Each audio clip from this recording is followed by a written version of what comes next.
বিষয়টা কিন্তু বেশ রসালো। ওই যে সন্দেশটার কথা বলছিলাম না, তালশাঁস সন্দেশ করা পাকে, তার ভেতরটার মতো রসালো। আমি উচ্ছ্বাসিত হচ্ছি না সুভদ্র, আপনি একদম ঠিকঠাক ভেবেছেন।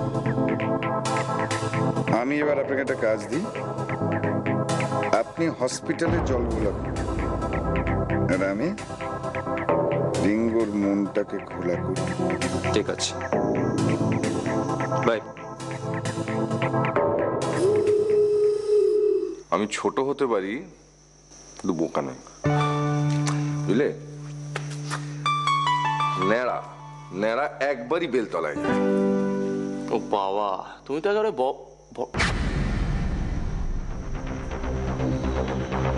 বাবু, তুমি এক্ষুনি কি বললে?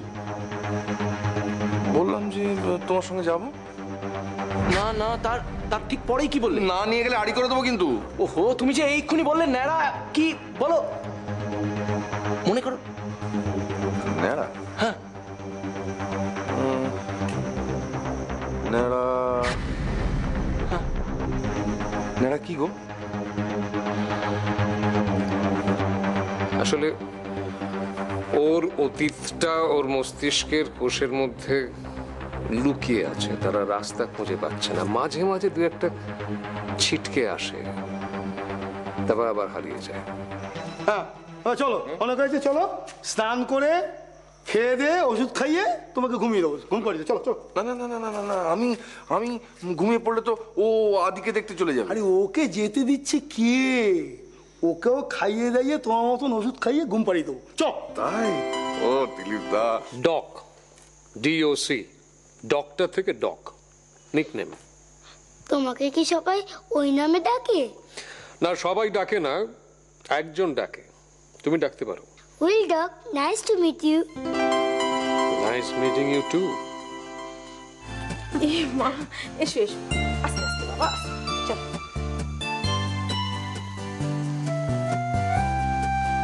Very smart.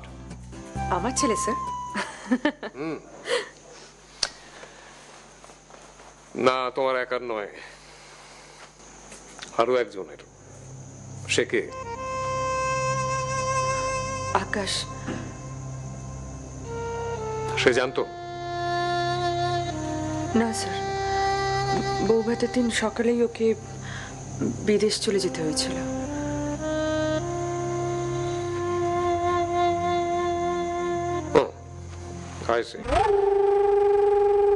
দাদা মৌসুমীর বাড়িতে কি করছে?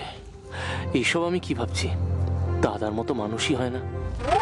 আরে গুরু, কেমন আছে গুরু? আরে পিন্টু পিন্টু পিন্টু পিন্টু, কেমন আছিস রে পিন্টু? সব ঠিকঠাক গুরু, সব ঠিকঠাক। তারপর তুমি এদিকে কোথায় গেছিলে? আমি আমি ওই মৌসুমীর বাড়িতে গেছিলাম। ও, আজকাল ডক্টর নক্ষত্র রায় চৌধুরী তো মৌসুমীর বাড়িতে খুব যাতায়াত শুরু করেছে।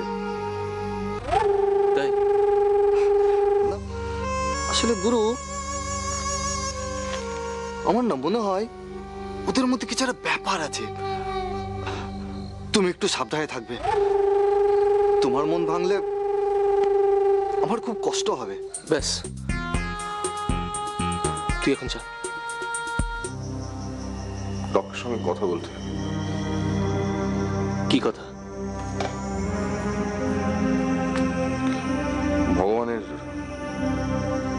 ভগবানের অ্যাড্রেসটা নিতে হবে,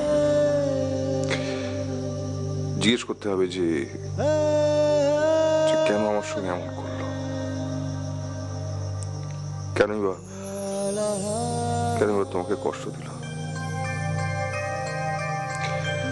ডক বলে যে সময় হলে সবকিছু ঠিক হয়ে যাবে। সেই সময়টা কখন আসবে জানতে হবে। ভগবানের সঙ্গে একবার দেখা করতে হবে। অবুঝ হতে পারতাম, আমাকে এত কষ্ট সহ্য করতে হতো না।